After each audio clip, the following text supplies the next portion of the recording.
السلام علیکم دوستو، ڈرامہ سیریل مداوع کی نیکسٹ ایپیسوڈ میں آپ دیکھیں گے کہ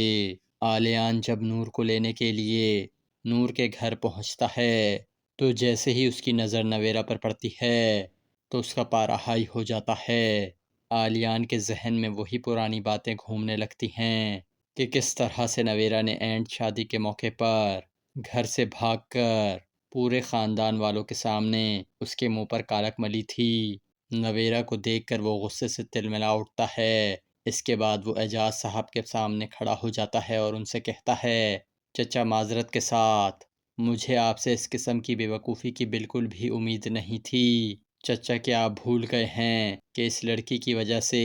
ہم لوگوں کو پوری برادری میں کتنی ذلت اٹھانی پڑی تھی؟ تو پھر آپ نے دوبارہ کیسے اس کو اپنے گھر میں گھسنے کی اجازت دے دی؟ یہ سن کر اعجاز صاحب کہتے ہیں، آلیان بیٹا تم ٹھیک کہہ رہے ہو، لیکن میں کیا کروں؟ نویرا آخر کو ہے تو میری ہی اولاد نا، میں اسے اس حالت میں کیسے اکیلا چھوڑ سکتا تھا؟ مگر دوستو آلیان کچھ سننے کے لیے تیار ہی نہیں ہوتا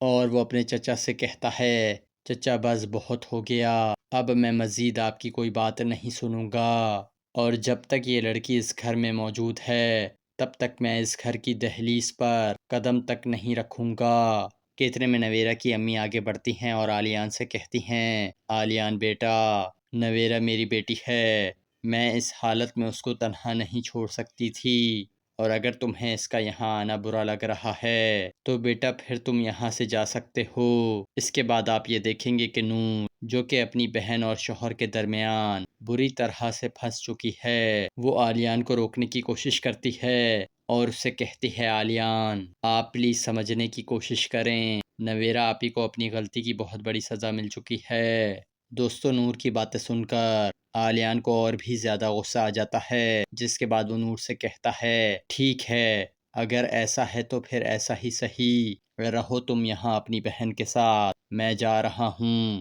اور تب تک واپس گھر مت آنا جب تک تمہاری بہن اس گھر سے چلی نہیں جاتی۔ یہ کہہ کر آلیان وہاں سے چلا جاتا ہے، جبکہ نور اور اس کے گھر والے بہت زیادہ پریشان ہو جاتے ہیں، اور یہاں اس قسط کا اختتام ہو جاتا ہے۔